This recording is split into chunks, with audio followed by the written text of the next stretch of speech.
Hey, what's up, guys? I hope you're doing good. If isn't, that's great. I'm Bhavi. Thank you for being on my channel. If you have not subscribed to my channel yet, then what are you waiting for? Please subscribe to my channel. And I'm Bhavi. And in this video, we will talk about another school of psychology of chapter one, history of psychology. In the last video, we discussed about Gestalt, and in this video, we will discuss about psychoanalysis. Now, here you can clearly see that psychoanalysis school of psychology is very important because it is given by Sigmund Freud, right? And that is why it is very, very important. It is given by Sigmund Freud, and he was the founder of psychoanalysis. That is something that you have to know, that Sigmund Freud was the founder. So if the question is about the founder, you have to mark this answer right, that Sigmund Freud was responsible for that. He was the founder, right? And what was it about? What was the purpose of psychoanalysis?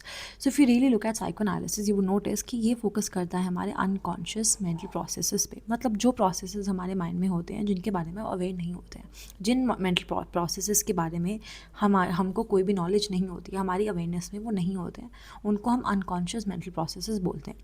Now, Sigmund Freud also said that when we behave in a certain way, when we have a personality in a certain way, when we act in a certain way, when we have a disorder, it could be any disorder, maybe PTSD or any serious mental illness, then Sigmund Freud said that it is maybe because of your unconscious mental processes, कि आपके hidden desires जो भी हैं, आपके hidden problems जो भी वो बाहर आती हैं, आपकी personality में दिखती हैं वो problems, आपको behavior में दिखती हैं और आपको mental disorders में दिखती हैं. तो basically unconscious आपका एक mind का ऐसा process है जो आपको awareness में नहीं आने देता. अनकॉन्शियस लेवल ऑफ माइंड में आपकी अवेयरनेस बिल्कुल नहीं होती, आपको कुछ नहीं पता होता कि आप क्या कर रहे हो, वो आपका एक अनकॉन्शियसली बैठ जाता है आपके मन में, बट आप उसको अवेयरनेस में नहीं ला सकते हो. हवाई वो साइको एनालिसिस में इन्होंने कुछ टेक्निक्स की बात की थी जिससे आप अनकॉन्शियस को कॉन्शियस में ला सकते हो, मतलब जो चीज़ अवेयरनेस में नहीं है उनको अवेयरनेस में आप लेके आ सकते हो. बट जब हम इसको बात करते हैं, स्कूल ऑफ साइकोलॉजी की बात करते हैं, दैन यू वुड नोटिस कि इन्होंने सिर्फ अनकॉन्शियस पे ही फोकस किया है. कोई भी बिहेवियर है, कोई एक ऐसे वे में एक्ट कर रहा है जो ऑब्जेक्शनेबल है, कोई सेक्शुअल वे में एक्ट कर रहा है, कोई ओवरली डिस्कस्टिंग है, किसी की अलग अलग हैबिट्स हैं, किसी की अलग पर्सनालिटी है, तो इन्होंने किस पे फोकस किया, इन्होंने सिर्फ आपके अनकॉन्शियस मेंटल प्रोसेसेस पे फोकस किया. एंड दैट इज़ वाई इनको हम सेकंड फोर्स ऑफ साइकोलॉजी बोलते हैं.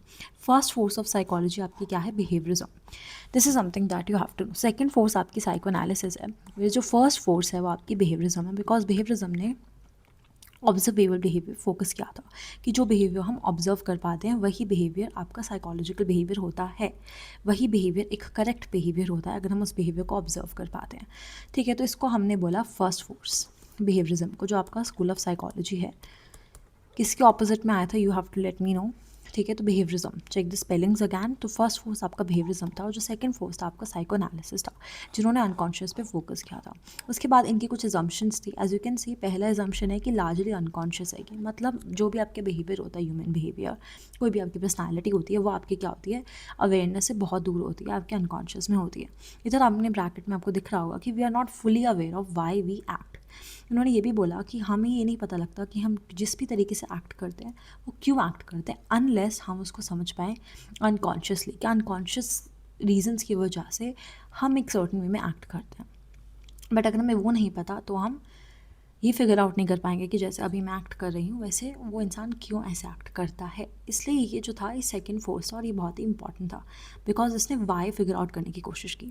इस स्कूल ऑफ साइकोलॉजी ने आपके वाई फिगर आउट करने की कोशिश की कि एक इंसान जो है एक वॉलेंटली एक्ट करता है तो वो क्यों करता है. उसके बाद आप एक और चीज़ देख सकते हो कि psychological problems arise from repressed conflicts often from childhood. इन्होंने सिर्फ अनकॉन्शियस के बारे में बात नहीं किया, इन्होंने चाइल्डहुड ट्रॉमास के बारे में बात किया कि आपके चाइल्डहुड में जो भी चीज़ें होती हैं वो आपके फ्यूचर में दिखती हैं.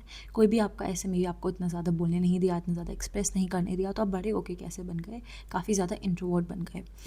क्यों रीज़न था उसका? ये यही रीज़न था क्योंकि आप अपने चाइल्डहुड में आपको इतना स्पेस नहीं दिया अपने आप को एक्सप्रेस करने के लिए, इसलिए आप आगे जाके क्या बन गए? काफ़ी ज़्यादा इंट्रोवर्ट बन गए और सोशली एंक्शियस बन गए. तो ये जो है सिर्फ चाइल्डहुड की वजह से नहीं होता, अनकॉन्शियसली भी होता है. और तो ये जब ये दोनों चीज़ें कंबाइन करती हैं तो आपका साइको एनालिसिस बनता है. Childhood traumas, childhood experiences plus unconscious mind, unconscious hidden desires and fears.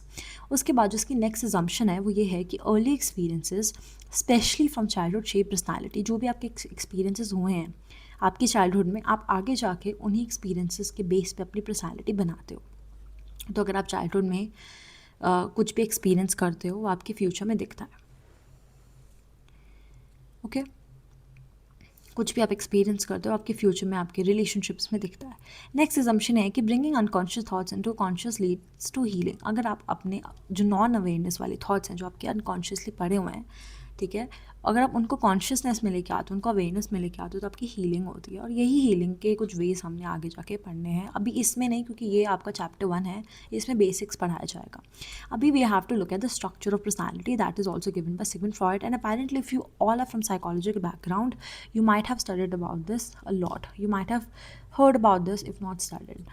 And that is why it is very, very common. Okay, it is very, very easy to understand also. So हम देखते हैं 3 structure of personality. Okay, we have to look at 3 structure of personality, जो हमारे 3 structure है personality के। तो number 1 हमारा end हो गया। इड जो है वो हमारा प्लेजर प्रिंसिपल पे बेस्ड होता है, ठीक है। तो ये 3 स्ट्रक्चर में से नंबर 1 आपका प्लेजर प्रिंसिपल पे है। मतलब आप एक बेबी को देखते हो, तो when you see a baby what do, you feel weird, क्योंकि उसको सिर्फ खाना चाहिए होता है। जो घर में कितनी भी लड़ाई चल रही हो, कितने भी कॉन्फ्लिक्ट चल रहे हैं, उसको क्या चाहिए? खाना चाहिए, उसको नींद चाहिए, उसको थोड़ा सा पैम्परिंग चाहिए, जो भी होता है एक बेबी की जितनी भी डिज़ायर्स होती हैं। तो अगर मैं बोलूँ कि उसके कौन सा पार्ट है पर्सनालिटी का अकॉर्डिंग टू द साइकोएनालिसिस, तो यू वुड से इड। अब इड का नाम लोगे क्योंकि इड जो है वो इमीडिएट ग्रैटिफिकेशन को सीख करता है। Id wants immediate gratification. उसको किसी से फ़र्क नहीं पड़ता, अगर उसे भूख लगी है तो उसको चाहिए, कैसे भी चाहिए, कितने भी कॉन्फ्लिक्ट्स आएँ, उसको किसी से फ़र्क नहीं पड़ता। ये आपका इंस्टिंक्चुअल और प्रिमिटिव होता है और मोस्टली बचपन से आता है। और ये आपका क्या करता है? प्लेजर को सीख करता है। इसको हम क्या बोलते हैं? Pleasure principal. आपको 3 नाम याद रखना है कि इड को प्लेजर प्रिंसिपल बोलते हैं, ईगो को रियलिटी प्रिंसिपल बोलते हैं और सुपर ईगो को मॉरल प्रिंसिपल। उसके बाद हमारे पास ईगो आता है। अब आपको पता है कि इड जो है उसको हमेशा से क्या चाहिए? एक इमीडिएट ग्रैटिफिकेशन चाहिए। इट को क्या चाहिए? एक इमीडिएट ग्रैटिफिकेशन चाहिए, विच मीन्स अगर इट को ग्रैटिफिकेशन नहीं मिली तो he will not be happy. वो बहुत ज़्यादा नाराज़ हो जाएगा और उसको क्या होगा? बहुत ज़्यादा इंग्जाइटी होगी। उसको कोई चीज़ चाहिए, उसे नहीं मिल रही है, तो अगर बच्चे को भूख लगे, वो नहीं मिल रहा है उसको, तो बहुत ज़्यादा रोएगा। तो इसमें जो हमारा सेकंड है वो आता है ईगो। ईगो आपका रियलिटी प्रिंसिपल पे बेस्ड है। मतलब ये बोलता है कि कैसे हम चीज़ों को लॉजिकली देख सकते हैं। तो ये क्या देखता है कि कैसी चीज़ें एक्सेप्टेबल है सोसाइटी में, लॉजिकल, रैशनली, और ये किस पे फोकस करता है? रियल वर्ल्ड डिमांड्स पे फोकस करता है। और ये क्या करता है? इट को संभालता है। उसके बाद हमारे पास आता है सुपर ईगो। अब सुपर ईगो जो है हमारा मॉरल प्रिंसिपल पे बेस्ड है। सुपर ईगो मॉरल प्रिंसिपल पे बेस्ड है, विच मीन्स जो सुपर ईगो है आपका, वो ये बोलता है कि हमें ना रियलिटी देखनी है, ना इमीडिएट ग्रैटिफिकेशन देखनी है, हमें सोसाइटी के रूल्स के हिसाब से चलना है, हमें लॉजिकली भी नहीं सोचना। सोसाइटी जो बोल रही है वो करेक्ट है, वो मॉरल प्रिंसिपल है, इसलिए इसको मॉरल प्रिंसिपल पे बेस्ड होना कहते हैं। इसका मतलब क्या होता है कि जो सोसाइटी के रूल्स हैं, जो सोसाइटी के वैल्यूज़ हैं, जो कल्चर है, जो नॉर्म्स हैं, उसको सुनना बहुत ही ज़्यादा इंपॉर्टेंट है।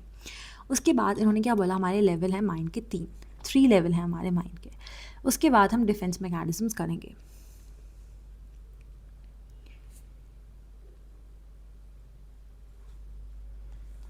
चलो, तो अभी 3 हम देख लेते हैं levels of mind according to Sigmund Freud. तो उन्होंने बोला जो सबसे पहला लेवल है वो है कॉन्शियसनेस, विच मीन्स आप अवेयरनेस में कुछ भी काम करते हो तो आप कॉन्शियसली करते हो। Easy to understand. फिर प्री कॉन्शियस भी बोलते हैं उसको, सब कॉन्शियस भी बोलते हैं। You can remember preconscious in the psychoanalysis, which means we have to bring things to our awareness, but they can be easily brought to awareness. You do not have to put a lot of efforts. Now if I ask you कि आपने अपने first standard या second standard में alphabets पढ़े थे, या आपने tables करे थे, आपने टेबल्स करे थे 3 के, 4 के, 5 के, 6 के, तो अगर मैं बोलूँ कि आपको 6 का टेबल सुनाना है, 5 का टेबल सुनाना है, 10 का टेबल सुनाना है, तो आप इजीली सुना पाओगे। अब आप कोई भी काम कर रहे हो, आप उसको अवेयरनेस से नहीं सुना पाओगे, आप थोड़ा बहुत रिकॉल करने की कोशिश करोगे एंड देन आप सुना पाओगे। जैसे in the last video I discuss gestalt school of psychology. If I ask you one of the term जो उसमें है, तो आप मे बी इतनी जल्दी ना बता पाओ, बट आप उसको अवेयरनेस में अगर थोड़ा बहुत सोचोगे तो आप ला सकते हो। तो इसका मतलब ऐसी चीज़ें जो अवेयरनेस में इजीली लाई जा सकती हैं। फिर हमारे पास अनकॉन्शियस, जो भी हमारे हिडन डिज़ायर्स होते हैं, हमारे फियर्स होते हैं, हमारी मेमोरीज होते हैं, जिनको हम कॉन्शियसली नहीं ला सकते। However there are methods, but उसके अलावा हम उनको natural day to day life में अवेयरनेस में नहीं ला सकते, तो वो अनकॉन्शियस हो गया। Easy to understand. अब मैं डिफेंस मैकेनिज़म्स की बात करती हूँ। अब जो डिफेंस मैकेनिज़म्स हैं वो क्या हैं? आपके अनकॉन्शियस होते हैं। मतलब ये आप जो भी करते हो आपको याद नहीं रहता कि आप ये चीज़ें कर रहे हो डे टू डे लाइफ में, या आपकी रियलिटी को डिस्टॉर्ट करने के लिए होते हैं। कुछ चीज़ें ऐसी होती हैं डिफेंस मैकेनिज़्म में जो आपकी रियलिटी को थोड़ा डिस्टॉर्ट कर देती है। आप रियलिटी से थोड़ा दूर चले जाते हो। इसमें आपकी एंग्जाइटी भी रिड्यूस हो जाती है, एंग्जाइटी भी आपकी बहुत ज़्यादा कम हो जाती है। और most of the people including me and you, आप भी इन डिफेंस मैकेनिज्म्स का सबसे ज़्यादा यूज़ करते हो। अगर आप इनका ओवर यूज़ करते हो तो मैल अडेप्टिव है, बट अगर आपका लिमिट में यूज़ होते हैं डिफेंस मैकेनिज्म, लिमिटेड अमाउंट में अगर आपके डिफेंस मैकेनिज्म यूज़ होते हैं तो आपका क्या होता है, सेफ़ होता है, ठीक है, सेफ गार्ड होते हैं ये। मतलब लिमिट में यूज़ करना इज़ गुड। अगर आपने ओवर लिमिट कर लिया, बहुत ज़्यादा यूज़ कर लिया, तो ये आपकी लाइफ को ख़राब कर सकते हो। काफ़ी ज़्यादा मेंटल प्रॉब्लम्स भी आ सकती हैं, मेंटल डिसऑर्डर्स भी हो सकता है, क्योंकि आप इसका ज़्यादा यूज़ कर रहे हो। काइंड ऑफ आप खुद को सैबोटेज कर रहे हो या मैनिपुलेट कर रहे हो। बट अगर आप लिमिट में यूज़ करते हो तो हाँ, ये यूज़फुल भी होते हैं। अब जैसे आप बोलते हो कि ये रोज़ कभी कभी आप बोलते हो कि नहीं नहीं मैंने तो पढ़ा था बट एग्ज़ाम डिफ़िकल्ट था, तो इसका मतलब क्या है कि आप खुद को जस्टिफाई कर रहे हो कि नहीं मैंने तो करा था। आप एक्सक्यूज़ेस करते हो कि नहीं मैंने किया था, वो गलत था, वो इंसान गलत था, मैं ठीक था। तो आप इनडायरेक्टली एक्सक्यूज़ेस देते हो, अपने आप को सही प्रूव करने की कोशिश करते हो। तो अब आपको अभी रियलाइज़ नहीं होगा, बट अगर आप एक इंसिडेंट लेके चलो कि आपने ये बोला था किसी को, तो यू वुड रियलाइज़ कि ये क्या आपकी एंग्जाइटी को रिड्यूस कर रहा है, क्योंकि आप गलत हो और ये आपका क्या है, एक डिफेंस मैकेनिज्म है। उसके बाद हम आते हैं सबसे पहले नंबर 1 डिफेंस मैकेनिज्म पे, जो डिप्रेशन है, जो बहुत ही ज़्यादा प्राइमरी है, मतलब इसका लोग सबसे ज़्यादा यूज़ करते हैं। अब आपकी कोई इंजरी हुई, कोई ट्रॉमा हुआ, कोई एक्सीडेंट हुआ, उसके बाद आपने क्या किया, आपने सारे जो ट्रॉमेटिक एक्सपीरियंसेस थे, जो भी आपके साथ हुआ, आपने उसको क्या कर दिया, अनकॉन्शियसली पुट कर दिया। मतलब आपने उसको अवेयरनेस से सबसे ज़्यादा दूर भगा दिया। अगर मैं आपसे पूछूं क्या हुआ था उस एक्सीडेंट के ड्यूरिंग, आपको कुछ भी याद नहीं होगा, बिकॉज डिप्रेशन क्या करता है, आपके सारे थाट्स को, पेनफुल मेमोरीज़ को, अनएक्सेप्टेबल थाट्स को, कोई भी चीज़ जो अनएक्सेप्टेबल है, ठीक है, कोई भी चीज़ जो सोसाइटी ने नहीं करा है अलाउ, आप उसको क्या करते हो, आप उसको रिप्रेशन में डाल देते हो, मतलब अनकॉन्शियस माइंड में डाल देते हो, उनको आप याद नहीं करते हो, और ये आपका अनकॉन्शियसली होता है। और लोग इसमें कंफ्यूज हो जाते हैं, सप्रेशन में कंफ्यूज हो जाते हैं। सप्रेशन आप कॉन्शियसली करते हो, आप सप्रेस करने की कोशिश करते हो, इधर यू डोंट ट्राई, इधर आप कोशिश नहीं करते, आपका हो जाता है, नेचुरली हो जाता है। अब जैसे आपने कुछ ट्रॉमा एक्सपीरियंस किया है, उसके बाद आप रिकॉल नहीं कर पा रहे कि आपके साथ हुआ क्या, it's not your fault, it is a defence mechanism. फिर आपका डिनाइल आता है। डिनाइल मतलब आप रियलिटी को एक्सेप्ट नहीं करते हो, ठीक है, आप किसी चीज़ को रिफ्यूज़ कर देते हो बिलीव करने में, ठीक है, आप किसी चीज़ को बिलीव करने में रिफ्यूज़ कर देते हो, आप किसी चीज़ को बिलीव नहीं करते हो। फिर आपका आता है projection, attributing one's own unacceptable thoughts to others. अब इसमें क्या होता है, अब अपने कुछ भी अनएक्सेप्टेबल थाट्स हैं, आप क्या करते हो, दूसरे को एट्रीब्यूट करते हो। मतलब जो भी आपके अनएक्सेप्टेबल थाट्स हैं, आप क्या करते हो, दूसरों पे थोप देते हो। अब जैसे मैं बोलती हूँ कि मैं बहुत स्किनी और मुझे ये इनसिक्योरिटी है, तो मैं क्या करूँगी, अपनी इनसिक्योरिटी दूसरे पे प्रोजेक्ट करूँगी, दूसरे को बोलूँगी, मेरी फ्रेंड को बोलूँगी कि देख तू कितनी स्किनी है, तुझे ये करना चाहिए, तुझे वो करना चाहिए, ताकि मुझे अपने बारे में अच्छा फील, क्योंकि मैं तो अपने बारे में बहुत इनसिक्योर हूँ। और ये जो करते हैं लोग, ये बहुत ही गलत करते हैं। तो ये प्रोजेक्शन होता है, मतलब खुद आप किसी भी चीज़ के बारे में इनसिक्योर हो, तो आप क्या करते हो, दूसरे को उस चीज़ के बारे में इनसिक्योर फील करा दो। खुद के बारे में फील अच्छा करने के लिए, खुद के बारे में बेटर फील करने के लिए आप क्या करते हो, अपने इनसिक्योरिटीज़, अपने ट्रॉमास, अपने अनएक्सेप्टेबल थॉट्स दूसरे को बोल देते हो। अब जैसे अ पर्सन इज़ एंग्री, जो गुस्से में, वो बोलता है कि सब मुझसे गुस्से से बात करते हैं, ताकि आपको क्या लगे, आपको ऐसा लगे कि नहीं सब आपसे गुस्से से बात करते हैं। आप खुद को ही समझाने की कोशिश करते हैं, नहीं सब मुझसे गुस्से से बात करते हैं। मतलब आप क्या करते हो, दूसरों पे थोपते हो। अब कोई पार्टनर है जो अपने पार्टनर पे चीट कर रहा है, कोई इंसान है जो अपने पार्टनर पे चीट कर रहा है, तो अपने पार्टनर से बहुत ज़्यादा पूछने लगेगा कि तुम कहाँ जा रहे हो, क्या कर रहे हो। मतलब उसके अनएक्सेप्टेबल थाट्स हैं, वो दूसरों पे अप्लाई कर रहा है, दूसरों पे प्रोजेक्ट कर रहा है। उसके बाद हमारे पास डिस्प्लेसमेंट आता है। डिस्प्लेसमेंट में हम क्या करते हैं, हम अपने बॉस से नहीं लड़ सकते, हम अपने टीचर से नहीं लड़ सकते। इफ़ आई से समथिंग टू यू, आप मुझसे नहीं लड़ सकते, बट आप क्या करते हो, अपनी फ्रस्ट्रेशन किसी और पे निकालते हो जिससे आप लड़ सकते हो। तो आप अपने बॉस से आप नहीं लड़ सकते, बट आप किससे लड़ सकते हो, अपने बच्चे से, अपनी कैट से, अपने हस्बैंड से। तो आप क्या करते हो, घर जाते हो और उनसे बहुत लड़ते हो, क्योंकि पता है अगर जॉब में लड़ा, अपने बॉस से लड़ा, तो जॉब चली जाएगी। इसलिए तो आप क्या करते हो, अपने इमोशंस को शिफ्ट करते हो एक सेफ़र टारगेट में, मतलब एक टारगेट जो सेफ़ हो, जिससे मेरा कोई लॉस ना हो। अब मैं बॉस पे येल करूँगी, अपने टीचर्स पे येल करूँगी, तो लॉस तो मेरा ही होगा ना। बट अगर मैं अपनी फैमिली में किसी ऐसे इंसान के साथ लड़ाई करूँगी, घर आने के बाद उस पर फ्रस्ट्रेशन निकालूंगी, तो क्या होगा कि मेरे को कोई ज़्यादा हार्म नहीं होगा, है ना। ये आपका डिस्प्लेसमेंट होता है।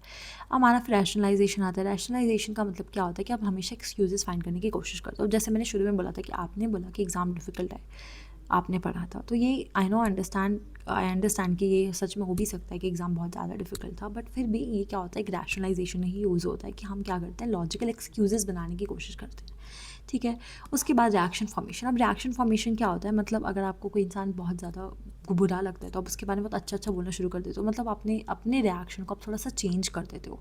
अब जैसे कोई लड़की है, मुझे वो लड़की बिल्कुल नहीं पसंद, तो मैं जब उससे नेक्स्ट टाइम मिलूंगी तो मैं उससे बहुत ही फ्रेंडली वे में बात करूँगी, बिकॉज ये मेरा एक रिएक्शन फॉर्मेशन डिफेंस मैकेनिज्म है, जहाँ पे मैं अपनी फीलिंग्स को टोटली ऑपोजिट कर रही हूँ। तो if I like someone I will start disliking someone, और if I dislike someone I will start liking that person. तो इसमें क्या होता है, हम क्या करते हैं, अपनी ऑपोजिट फीलिंग दूसरे को एक्सप्रेस करने लग जाते हैं। फिर आता है हमारे पास regression. What is regression? Regression क्या होता है, आपका अर्लियर स्टेजेस ऑफ बिहेवियर। अब आपने देखा होगा most of the people are immature, they do not know how to handle the situation, they are very dramatic, they throw tantrums.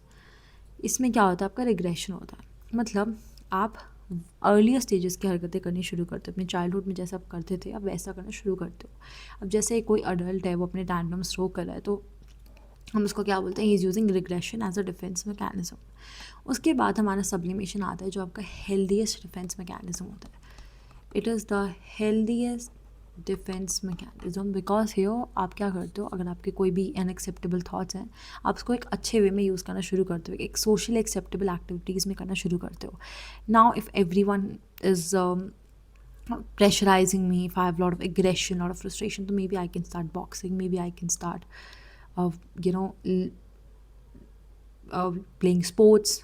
Aggression निकालना है ना किसी चीज़ पे, तो मैं जिम कर सकती हूँ, मैं बहुत सारी चीज़ें कर सकती हूँ जिसमें मेरा एग्रेशन निकल जाए, ठीक है। तो ये हमारा लास्ट हो गया। उसके बाद हमारे पास आते हैं इसके वीकनेसेस एंड स्ट्रेंथ। उसके बाद हमारे आते हैं weaknesses and strength.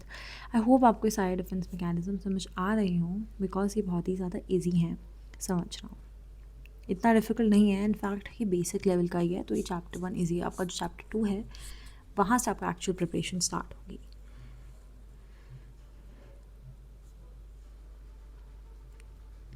Okay, give me a minute. Give me a minute.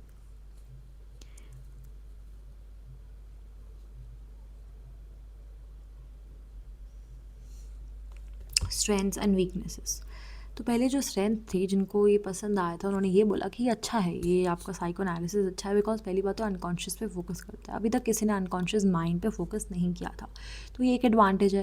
फिर importance of early childhood experience, उन्होंने बोला कि पहले किसी ने अर्ली चाइल्डहुड एक्सपीरियंस पे भी फोकस नहीं किया, तो सिगमंड फ्राइड का तो बहुत फ़ायदा हुआ। फिर साइकोलॉजी में first systematic theory of personality I थी। एक ऐसी थ्योरी पर्सनैलिटी थी जिसमें एक प्रॉपर सिस्टमैटिक वे से पर्सनैलिटी को बताया गया था। उससे पहले पर्सनैलिटी को इतने सिस्टमैटिक वे में नहीं बताया गया था, तो ये भी एक एडवांटेज है। और फोर्थ एडवांटेज ये है कि इन्होंने क्या इंट्रोड्यूस किया, टॉक थेरेपी इंट्रोड्यूस किया।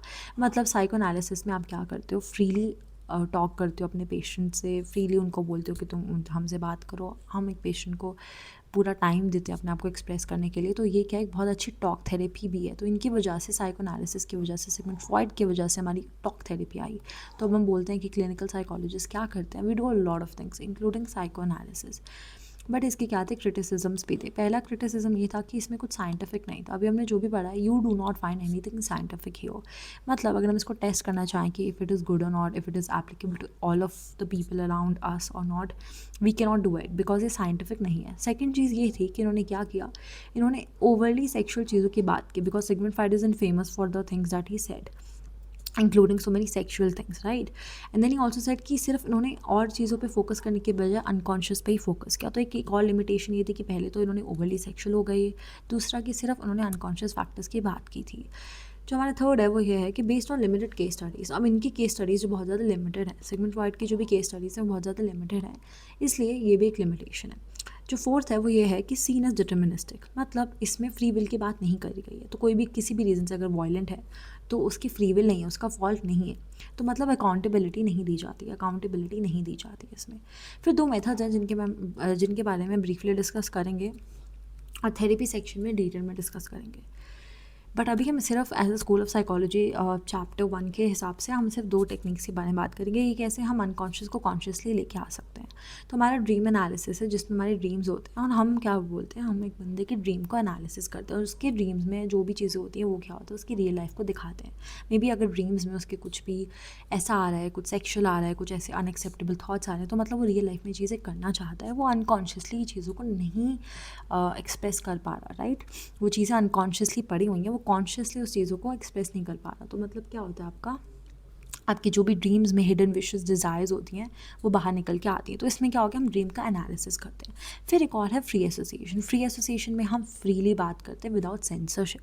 सेंसरशिप पता है ना, जैसे कभी कोई सॉन्ग में कोई ऐसा वर्ड आता है तो उसको सेंसर कर देते हैं। इसका मतलब क्या होता है कि अगर हम फ्री एसोसिएशन की बात करें तो हम फ्रीली बात कर सकते हैं साइको एनालिसिस थेरेपी में। मतलब कोई भी रिस्ट्रिक्शन नहीं है, कोई भी सेंसरशिप नहीं, कुछ भी बोल दो। यही है टॉक थेरेपी, और यही टॉक थेरेपी थी हमारी जो साइको एनालिसिस के बाद आई थी। जो टर्म टॉक थेरेपी है यही हमारी साइको एनालिसिस के बाद आई थी, और इसलिए ये एक सबसे बेस्ट डिस्कवरी थी जो सिगमंड फ्रॉयड ने की थी। जैसे भी इंसान थे वो, इस डिस्कवरी के बाद हमारी टॉक थेरेपी जैसी टर्म आई थी, और क्लिनिकल साइकोलॉजी भी इससे बहुत ज़्यादा इंस्पायर होती है। और यही था हमारा क्या, psycho analysis school of psychology. हमने 20 मिनट्स में डिस्कस कर लिया, और मैं सच बता रही हूँ 20 मिनट्स में डिस्कस करने के बाद मुझे कुछ भी ऐसा नहीं लगा जो मुझे लगता है कि डिफ़िकल्ट है। आपको डाउट्स होगा, अगर आपको डाउट्स है तो आप मुझे बता सकते हैं। And if you any other question related to any topic, कुछ भी है, कोई भी डाउट्स हैं, पेड बैच रिलेटेड कोई डाउट है, you can ask me any time you want. You can take a screenshot if you want. I am giving you enough time, and कल से I will be more interactive. I will turn on my camera. Thank you for watching. I love you all so much, and I will be very consistent.